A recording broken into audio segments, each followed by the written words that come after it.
Welcome back, ladies and gentlemen. We are going into our third game of our first series of our 9th week of 2018's Heroes of the Storm What? Global Championship. Are you done? Korea. Yes. Game 3. Whew, that was long, Wolf. Yeah, how do you remember all that? Like, I don't know, it just kind of comes to me. you're amazing. Thanks. Kappa Pride. Well, talking about Kappa Pride, I think. Well, how Go does ahead that and connect? segue. Go ahead and Yes, segue, I will try GLuck. to Go connect ahead. it. Wait, give me a few more seconds. I need to connect this. So you would say it doesn't just come to you. Nothing comes to my mind after that long break, and I think Miracle. GLuck. Well, what's happening to my brain right now? I don't know. Too many Phoenix fans. Too many copy pasta, and it's destroying the chat, destroying my Twitch chat experience, as a lot of people would call it. But right now, GLuck's having the hard time, and Saron, he was not really happy. Usually, if anyone runs by, say hi, he would say hi back, but not during that break time. As Wait, he didn't say hi back to you? I said I was. The other fan was saying hi to Saron because he's got the hosting from the Korean stream 2 days in a row. Maybe he's got a lot of fans now from the audience, but he did not say hi back. And I don't think he's too happy about the 10 deaths for 2 games. Man, that's rough. He's been having a bad night tonight.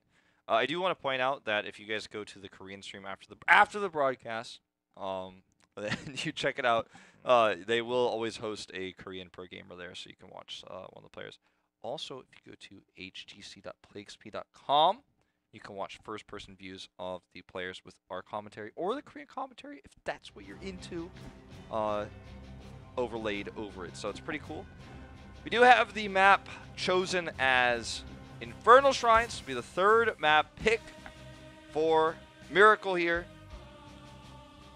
Let's see what they do with it. This is a great map for Phoenix. He will almost certainly be banned for the 9th time as we head into this map. Also, a good map for Miracle, as they like to control the teamfight zone. And this is the one that they like to teamfight. Just tossing that macro play. Just making that snap endgame decision. I think that is all they needed. Of course, against the stronger teams, macro is a big part about the game, so they often fall behind in the macro fights. But against GLuck tonight, I think they have the perfect strategy. It's been working out very well. Just being decisive. Banning the Phoenix. No question marks for Miracle tonight. No uncertainties, no unknowns. They've got a plan. Sonya first pick. And it is not paired up with the Medivh, so this may be the first or the second time with Sonya first pick alone. Her alone, not paired up with anything else. Very strong pick for the map. Trying to power down H82 Sonya. Has been harassing the solo lane, the back DPS in game 2. The Vala was basically out of the fight with 1 poison spear. Taking that away, and Saron's getting that hand. Now, it will be interesting how strong he is on the solo lane matchup. It's going to be a tough one to play against. Unless they grab the Malthael, it will most certainly be banned. So they have to make a tough call right now. Going to grab the Malfurion Garrosh. So they've picked Garrosh in first rotation every game. And this is an issue we've actually talked about for Judy and Miracle all season long, even part of the end of the year last year. But you know what? I have to appreciate that they're just going to play comfort picks here. Jaehyun, one of the best Malfurions 3 years ago, still a great Malfurion today. Putting Judy on the Garrosh. Play to your strengths. Know what your strengths are, even if they are sometimes weaknesses because of lack of dimension against this team. Don't experiment. Don't try anything weird. Don't leave Phoenix open. Just play your game that you prepared. And that's exactly what they're here to do tonight. And they have the sustain, and maybe GLuck's thinking, we need the sustain also. So bringing that Tassadar as a double support, it's really kind of hard to pinpoint on the support. Maybe Stukov, maybe Uther, maybe a Rehgar even. So it's moving away from the support, maybe trying to going towards that tank pool is a better ban choice for Miracle right now. Ban on the Tyrael. So it could be Maev. Maybe for the Genji ban, interestingly.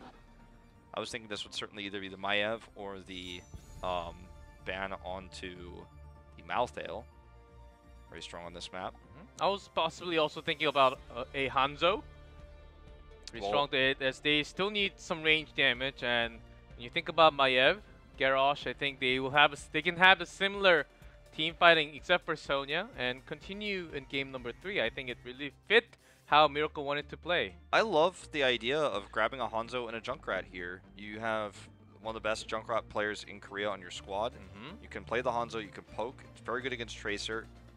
And you have the ability to control the early game through pressure with Garrosh, Malfurion, having those root combos. You've also got the concussive mine. You have damage output with Hanzo. You have camp control. That's the kind of draft that suits this team so well. And leave the last one for Maiev, maybe. And it's basically guaranteed because GLuck can't really fit Maiev. They have to have double support, and they have to have a tank. So, bringing everything, even taking false step to themselves, which could be a counter against them, Maiev, if they are going towards that. But after seeing that false step pick themselves, maybe not. Maybe they're thinking about something else here. Yeah, interesting to pick the Falstad over the Junkrat. They're not going to have as much potential for early game picks now, but they do have a lot of disengage and potential. There's potential for some combos. So it's going to pull out the Johanna, which is great for controlling the shrines and fantastic at pulling the Punishers. Also great at blinding the Hanzo. Very much a specific map-specific pick of the Johanna. Stukov will be the support here, the main healer. This works really well as long as Tracer doesn't get caught by CC. They're going to be in a great shape with this draft. Like it a lot. This time they will have the silence paired up with the pulse bomb to Sonya. Securing them the kills, I think, is what made them choose to call with the silence. With that pairs up, can be easy. And also with the Punisher, it lines up very great when you go into defense or an offensive position. So, Miracle, what are they going to finish this up with? Blaze. Thank you, Wolf. Good against the Tracer. Added protection for Hanzo. Allows them to have some more extra shrine control. If Blaze goes into the auto attack build, there's a lot of ways to control the map with that, control the shrine, sorry, with that. They have a global. They need to utilize it. This is going to be a very exciting game. I think this is our closest draft yet. As both these drafts make a lot of sense, they both have a lot of strengths. Primarily the Johanna on the side of GLuck and the Falstad on the side of Miracle are going to be the big playmakers here. Without the Tyrael, I thought it was going to be a little bit different, but GLuck already has a Tassadar, so they will have that shield onto Tracer. So not as powerful of a ban after thinking about it a little bit, and once you didn't really decide to go have Maiev anyhow. That ban was a little bit weird, of course. It was really hard to snipe the second ban against GLuck. Yeah. So, here we go, game 3. GLuck is looking to have shrine control with this. That's why they prioritize the Sonya so hard. They have a winning matchup against Blaze. They have a lot of ways to control the map objective. They have good wave clear with the Tassadar pick. I like the early game better here for GLuck pre-10. Post-10, there's a lot that Miracle can do. Let's see how this all pans out as we head into the lanes. Sonya already up and top to grab those minions to push this in aggressively. She's going to be doing a lot of the counter split pushing against the Falstad. They are possibly looking to punish. They were possibly looking to punish Falstad if Falstad was the only one coming down. Well, Miracle keeping the patience. By the way, Mage Falstad. It is not the patch. This is before the patch onto the queue. Yeah. I actually don't know what the patch does for the Q. What does it do? I think I read something about if every hero you hit, you get mana back, 10 right. mana back. That's right. Yeah, I forgot about that one. I haven't played that much on live, so. We don't have Deckard Cain yet. I don't want to play. So I think they're really going for that burst damage. Yeah. When I guess it makes sense. They already have Hanzo. They have the sustain, and make sure if you're going against Tracer, you want to have that burst damage instead. It's cool because it helps you control the defenders on the shrine as well. So once you get the level 7 boomerang, then you have a lot of extra damage there. Needs to be building stacks though. So Johanna, a good target to be working on that. Wow, it's been a long time, Mage Falstad. Wow. I remember when that was meta for like 6 months. 2016. Yeah. Back in 2016, yes, when Tempest always had that mage stacked on top with lockdown, just getting so much stack. Remember, one Q that did like 800 damage more. Remember when, because that was so meta, the Falstads always fly at level 1 to the gate and then just Q over the wall to get stacks? Wow. Used to be the way. That was the way. It's no longer the way, but does go into the hammer gains at 4 just for some extra sustain. Very important to do that. It was always the way back with the mage build as well to do that.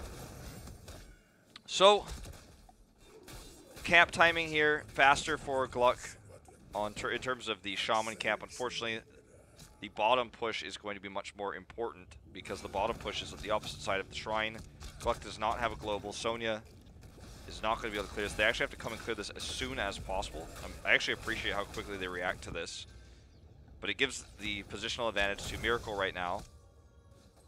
Not really using it, just trying to grab some extra stroke. Playing very greedy is Miracle rather than trying to go up there and take a positional advantage on the shrine. It's really cool that they are going for this mage build while also Malfurion is giving the innervates to Falstad, which is going to allow him to have more Qs more often. And also kind of a weird build from Hanzo. Simple geometry and then going into Q. It's usually the other way, going to Redemption and then going into the Scatter Arrow for the minions. But not the worst case scenario, but Garrosh's silence gets the damage there. Let's get stunned, but we'll be out of the fighting zone with the healing coming out from Jaehyun's Malfurion right there. Yeah. Judy coming back in for the catch here onto the Johanna. One more stack onto the Q. Yep. Would love to get a look at how many stacks he has already. Okay, silence coming in. Look at all that damage coming through here from Falstad. He gets 2 more stacks there on the Q. Gunza stacking up that damage. They take control of the shrine. Saron gonna get tossed in, out of position again. He goes down. Milky Way caught and rooted. The pulse here gonna hit Judy and no one else. That is not a lot of damage. Relic is gonna be able to eat the bio kill switch here. But finally, shrine control goes to Miracle. They will win this first Punisher. This is scary for GLuck. Their team, what they're trying to do is to sustain into a longer fight. Maybe find the Lucky Pulse Bomb onto the perfect target Falstad, but even that was not a kill secured. They lost the sustain fight also, so basically they lost everything in that team fight. They have to find something else in order to win this game already. And this is usually what happened yesterday when they brought that double support. They lost the sustain against the Malfurion. Is it really to win Malfurion sustain? I think having more damage to bring that burst to break through the amount of healing usually works. That's why we even had Jaina in the beginning of phase number 1. And GLuck's going towards the other, like taking a U-turn, not going towards the other direction. Yeah, they really are. And it's been so weird, these double support compositions. And this one offers you a lot of wave clear. This one gives you a little bit of extra CC, but yeah, it just feels like something's missing. Blue Beetle, a really great Stukov player, is known as one of the best Stukov in Korea. Even in Hero League, he always plays a Stukov. If you go to his channel and if he's on, he will be on that Stukov most likely. And that silence was great, his positioning of the lurking arm. But there must be a kill followed up with that silence. There has to be. And the damage isn't there. Pulse Bomb hit Judy. So he doesn't die. You don't have any consistent damage. I feel like if you're doing this, Parting Gift is not as good as Untouchable, to be totally frank. Like, you're struggling to get these pick-off kills anyways against a Malfurion. because the positioning is so good from Judy and the rest of Miracle. So maybe just having more sustained damage would be better. The reason why double support died, in my opinion, is because people figured out that focusing the tank is actually what you need to do to win most fights reliably. And if you have double DPS, you focus the tank faster, then you kill everyone else. The DPS that's carried by the double supports, the hyper carry, struggles to break the tank. So sometimes the hyper carry can get in a position to do proper damage, but it's only sometimes. But if you can kill the tank first, positioning doesn't matter. You're winning a 5v4 fight. So focusing the tank is another reason why Garrosh is so popular right now. Ooh, we're going to see the Gust potential engage, but nope. Iron's getting used. Yeah, not on to Johanna, because that was going to be a waste. And after watching level 7 from Hanzo, I think that level 4 may have been a misclick. If you're going to go towards that scatter build anyway, why don't you just go all the way in and try to have better wave clear in that way? Of course, Q's not the worst one. Yeah, I don't know about that. That's a little bit weird. It's not the worst thing ever. Some extra damage, but like, yeah, I don't know. It's not like this map Hanzo is a Hanzo map where having the full scatter arrow build is amazing or anything like that. Doesn't even have siege giants because it's Diablo themed, and it has, you know, like you're not going to get much out of the W build. Well, it does get the shrine. objective, but of course with the synergy, it's personal preference. Yeah, it's a little bit weird. It may have been a misclick, but like, I don't think it's crazy by any means. Maybe if we get an interview with him, we'll get to find out. But it's okay for the shrines also, yeah. So I guess it makes sense. But personally, I like it because after 16, you can just pierce through everything. Yeah. But they want to contest before that time comes. There's the taunt. Tracer silenced. No blinks, no recall. Good combo here for Miracle. Decisiveness, the name of the game. Look at this. Gust comes through. Unfortunately, the target they hit is the Johanna, so she's actually going to be able to peel really easily from this. Cleanse coming through. And they're actually going to grab Milky Way. He doesn't have that Iron Skin anymore. He's getting burst down here. He goes down. And Judy and always just survives. Yeah. Gunza's just walking back. He's like, all right, this fight's over. I'm here to clear the shrine. Look at this push in the top lane. So decisive is Miracle tonight. So decisive. Not just the shrine. They will get everything in their hands. It was about even. I would say before the shrine phase happened. And then right after that, GLuck just losing their control, even without the silence. And Falstad coming in with that Mighty Gust. They have all the tools for disengage. Also as an offensive tool in this case. With the Mage Falstad, the Q from Hanzo, just so much clear onto that shrine. I don't think Bunker was... They still have the Bunker from H82 as a safety tool, so without the Tyrael, they can have their solo lane pretty powerful against the Sonya matchup too. Yeah. It's, you know, is it a winning matchup? No, but is it a really hard losing one? No. It's pretty decent for the Blaze player. Well, what did they get? They got a fort. 2 forts are damaged. They have a lot of experience in the bank, waiting for them to be to go in and take it. With any other picks, the Tracer lockdown here from the Silence and the CC chains coming through from Garrosh and or Blaze have been really good. It's reminiscent of what we saw yesterday with the variant taunts and silences on Towers of Doom. Sure, Miracle threw the game at the end, but it was really well executed, and their understanding of how to deal with Tracer via CC right now is very strong, especially with the Stukov pick. In this case, the Malfurion doing something very similar with the Silence. Goods are just starting to split push a little bit more. It doesn't matter as much with this build. Oh, here we go. Is it again? Okay, look at that arrow. The toss. CC chain. Sorry, Tracer. I heard you've got these mobility buttons that you can press to get away from danger. It would be a shame if you couldn't use any of them. Shielding came in from Tassadar. We saw it for a split second, but much more damage in terms of Miracle. And without Tracer, basically GLuck has no way of picking a kill. That was super cool. So double support losing its meaning more and more as time goes on. Only 11 minutes, but it feels like this game is already over. And just going towards Miracle right now, having all the CC, Tracer is never safe. Yeah. at all that damage to Milky Way. It's going to be okay at the end of the day, but top fort goes down during all of this. That kill meant that Falstad didn't have to worry about any split push, or sorry, any ganking. Somebody just cannot do any sort of ganking. He's not worried about that. So Johanna is the tank, so he's like, okay, well, Tracer's dead. I should be fine no matter what.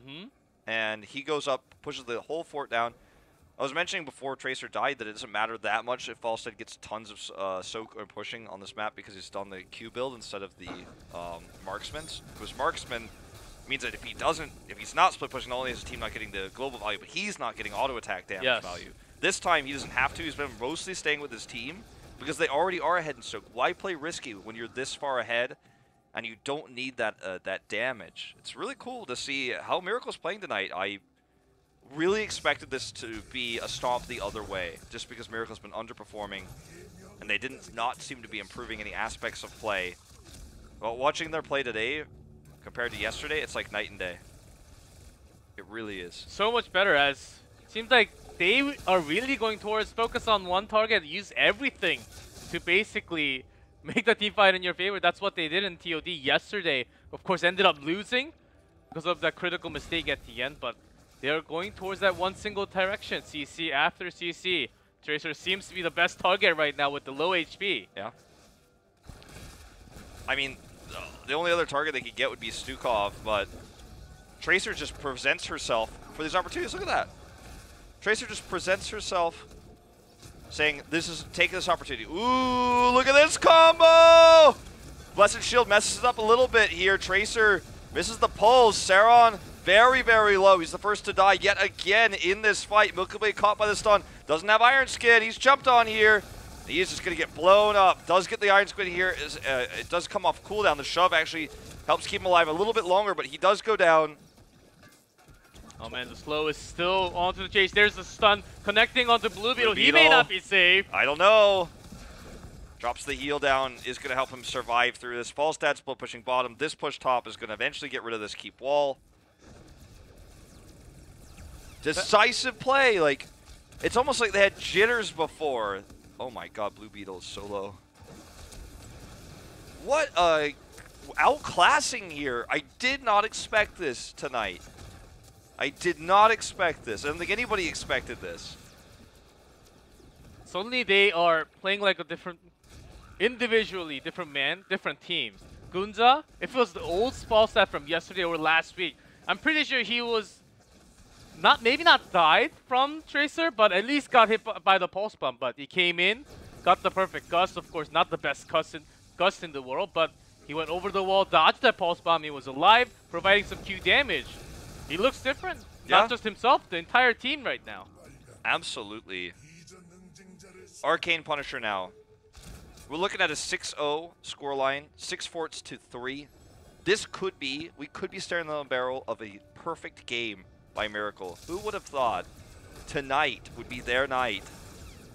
And Strong I think drafting. If Miracle 3-0s, they are not going to the Crucible. Yeah, possibly. Very likely it's going to help them get out.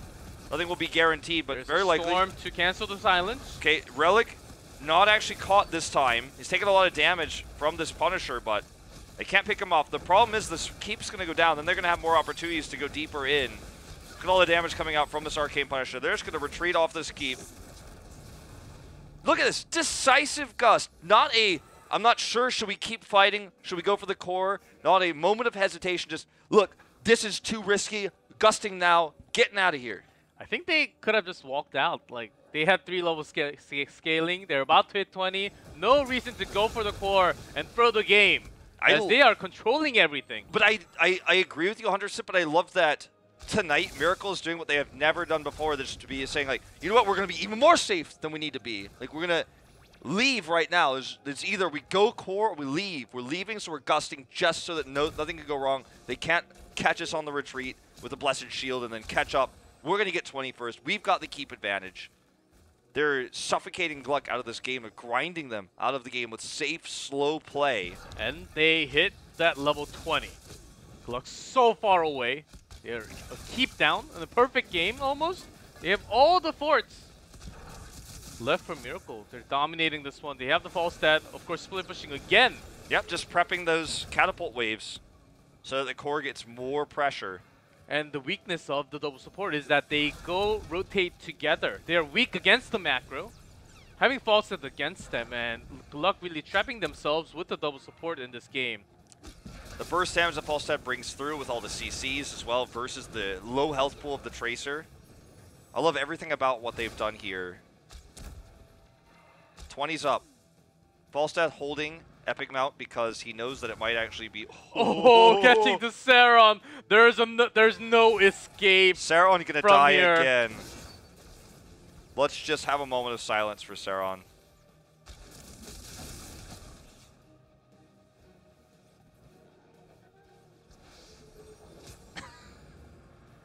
Oh, this is painful. Painful. Oh, the spear misses also. Oh my god. He's stuck there. Oh no, poor the Saron. They're actually, go back to that pit. They're gonna like... Oh my god. Oh man, he chooses his own death at least. Relic would be proud. Relic would be proud, yes. He's gonna get it! He's about to get it! Oh yes, one more! No, one no, more no, spear! no. Oh, he gets out! Oh. The mysterious journey is over. Dies to forces of the Nexus. That's another death for Saron tonight. That actually cost Miracle a lot of time, to be honest. GLuck is pushing top during this, but like him being greedy, trying to soak that far, might have just cost them the game. Shrine's up, he's dead. He's the best Shriner for them. He's the best person to allow Tracer to have positional advantages to get pulses into the backline. He's just not there. Yeah, the later you die, higher timer on Yep. onto your kill. And GLuck may have got some experience soaked within that time, but this Shrine loss basically guarantees the keep and the game, as the top keep's already gone. Miracle does have the false stats, so GLuck can look for possibly a level 20 miraculous fight. Yeah. Unless even though that happens, they still have to go through all the forts.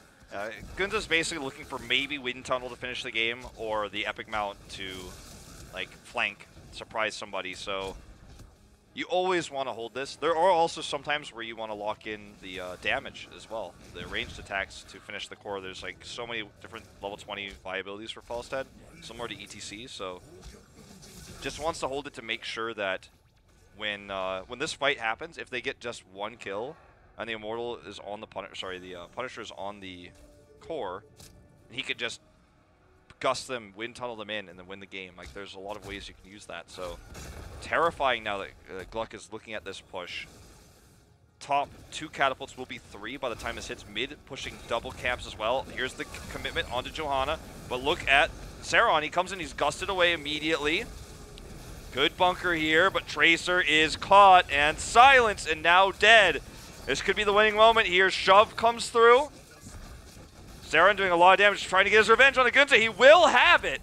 That has a dead Falstad. Punisher still working on the keep. Core under attack here as well. They need to make this a heroic defense. There's another shove. If they can keep this keep alive, it would be fantastic for them. It's going to be close. Looks like they actually can save it. And the mid wave is there, but they have on Hanzo, but still, without the Tracer, they have a lot of siege damage with Sonya, with the Storm. They have lots of wave clear also, so they will actually defend this. Making some room to come back into the game. That was a dangerous move by the Saron. Points and Spear onto Hanzo. The perfect target, so Hanzo had to be away from the best positioning. And he was alone. The focus fire was actually well done by GLuck, and Gust use was a little bit early also. Yeah. Not providing an exit for everyone. It was a panic gust, I think. Is this going to be the comeback? One Miracle game again after 20 minutes? Yeah. Yes. Oh no! Well, I'm just happy for Saron. He got his revenge there. Or his revenge kill. Overlord's like, please, Twilight Archon forever! Ooh, this is greedy what Miracle's trying to do. I think they're trying to bait with Overlord's Twilight Archon. Okay. Tracer's coming up. Let's see if this is the fight where Tracer gets the massive value. Falstad's looking to sneak bottom. Miracle's just out-rotating GLuck right now. It will take at least 2 entire team wipes to go, because there's still Fort. The top lane's like still pretty strong. It's going down now, but Falstad is pushing bottom lane, so that's another trade that Miracle would like to have. Falstad actually locked in his ranged attack, Nexus Frenzy, at 20. He locked that in, despite the fact that he needs now to be a global and have his epic mount. I think he locked it in because Sonya was on top of him and he was like, maybe if I have more damage I can heal through this and not die, but he totally died. He already used flight, so he needs to leave. He did get another wave onto the keeps, and minions scaling at this level of the game, like we're at 22 minutes in, it's actually doing quite a bit of damage to this keep. Gunza, ooh, this is asking for death. The arrow comes and the stun locks in with the damage on the Tracer. That's going to be a kill secured. This might actually just be game. Look at that. Good gust there into the pit. Cleanse comes out. Indestructible going to keep Milky Way alive for just another second here. Might die the spears coming from the minions. Overlord's got that Twilight Archon still, but he's going to get blown up here. If he gets caught. Does actually escape. They can easily get the bot keep from this. They should be able to have all 3 keeps down before they even go back to the shrine. Sniper living up to his name. A snipe onto that camp zone. Perfectly onto Tracer. I mean, I think they can push in a little bit. If they had something like a wind tunnel, maybe go for the core. Because without the Tracer for 20 seconds, I think that could have been a possibility. But they're taking the long way, going towards that shrine, making sure they have all the keeps down, and then have someone to tank the damage from the Nexus. Yep. So, GLuck is going to make that rotation over. Overlord just barely keeps his Twilight Archon. He should have another one soon. So, I don't think this is absolutely necessary. Gunza. Flight? Going for the slow flight in. Gets spotted here, but he still gets the gust. Oh, there's the taunt. The wombo combo is there already, but not enough damage. Blue Beetle is the first one to go, but that support down. But trade for Falstad. Yeah, I don't know if this was worth it. Sniper surviving, though. They can't get back into the bunker. It's going to explode. Tossing in Milky Way here. Tracer is coming. I think that Pulse Bomb is almost available. Core is under attack as well. So this is coming down to the wire here. Someone will have to deal with that. Bot push is coming over too. GLuck being indecisive. They can't decide if they want to try to win this or try to defend the core. Tracer's coming over. Milky Way is very low. He should not have Indestructible. I don't think he actually has that right now. Okay, the commitment here onto Saron by Miracle. He's caught. HA2 tossed in here. Should have a bunker actually fairly soon. Misses the charge. Taking a long time. Tracer does come, but Joanna blows up Overlord. Also gets sniped by the Sonic Arrow. Sonic Arrow sniped. And there we go. Man, and it seems like this is game over. Without the Punisher, I think they can go straight to the core. Relic trying to steal the last few defenders, but they're not even going to get the Punisher. Scatter Arrow to interrupt. Misses this one. Oh man, another adventure. Yeah, short-lived. A recall. It's a pulse bomb, but doesn't matter. Sniper great on the Hanzo tonight. That's game over. Catapult's coming through. They don't even finish it with the Punisher. Just want to finish it faster here. That is going to be the series going 3-0 to Miracle. No one could have predicted this. Very improved play tonight. Very decisive. I know I said 1,000 times, but I just wanted to emphasize this is not how Miracle plays. This is not normal. This does not happen. And Miracle's able to take this 3-0 win they so desperately needed. They had the theme. They had the theme of focus on one target. Let's bring down everything just like yesterday. It worked against Tempest somewhat. Should work the same against GLuck. GLuck using the same thing once they were lost of what to do after game 2. They brought that double support back against the Malfurion. And they were in deep trouble once they started losing the sustained fights. They were aggressive when they needed to be. They were defensive when they needed to be. That gust in the top lane just to be safe. I love seeing stuff like that from this team that just never really plays that way. And look at Gunza. Only 150k siege damage. Not really split pushing as much as a normal Falstad would. Only prepping waves when necessary, but mostly roaming with the team as 5. And once again, Saron leading the deaths here, 4 deaths. Relic having 5 this time with all the combos there, but if you compare HA2's 0 deaths to the 4 of Saron, even though he's the aggressive Sonya, and he's the one who's supposed to be getting the split pushed on when possible, he just was being a little bit too too forward today. And I think he was definitely the weak link that GLuck is going to be frustrated with. And we already saw how frustrated he was during the commercial break, as you were saying. Not even able to respond to fan interaction. And he's not going to be a happy tonight. But criticism is deserved with his solo lane play. He went back to our Part 1 Saron is what we felt like tonight. And Hanzo, 96k damage, of course, 25 minutes. Not the highest numbers, but the most damage out of the 10 players here.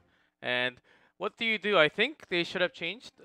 Where does the wombo combo start? How does it start? Of course, in the later team fights with the Gust. But before that, I think Taunt, banning Garrosh could have been the best card for GLuck, but they never used it in this series. Didn't end up happening. They banned Medivh 3 times. They went 0-3.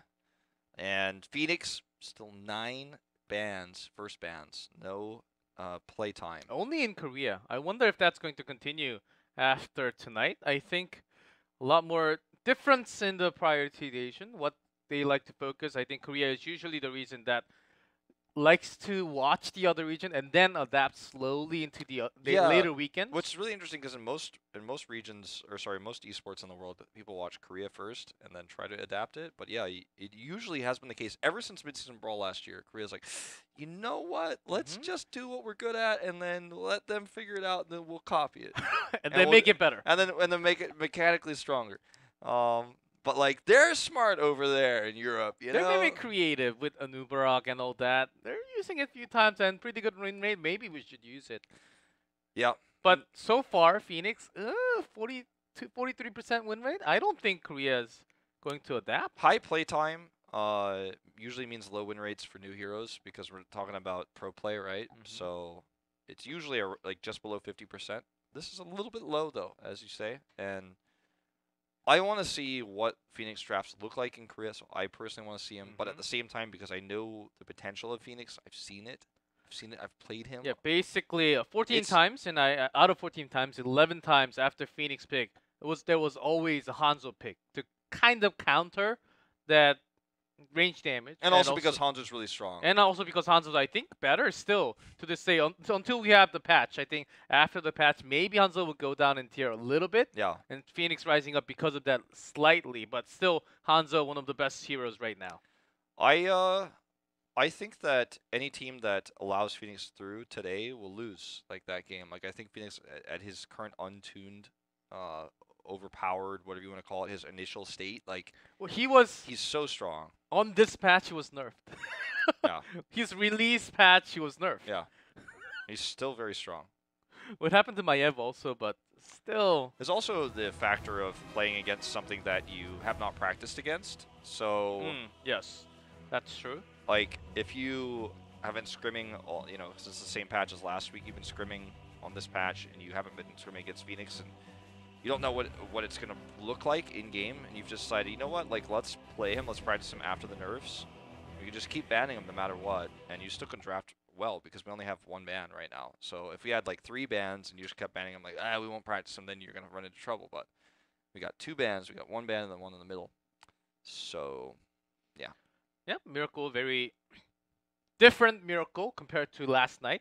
I think they really have a theme as long as they can keep their Garrosh and some wombo combo. And Hanzo seems to be working a lot better for Sniper, and also Gunja's False that overall a lot better in terms of split pushing and the Gust to engage.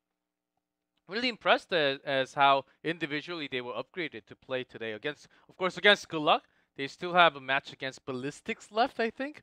But with a 3-0 secured, I think they are out of that Crucible spot. Yeah, I think that, well, let's wait and look at the results afterwards, but I think that you're right because it's a 3-0. They jump back up past Feliz with this win, I'm pretty sure. Unless Feliz has a crazy upset against Ballistics in match 2, but yeah. I am, of course, thinking ahead, but not likely going to happen. So, and we have match 2 left. And Ballistics, of course, they have some crazy match tomorrow against KSP Black. That's the sick one. That's going to be the sick one. It's going to be good. Do watch it. Do not miss it. If you miss it, watch the VOD.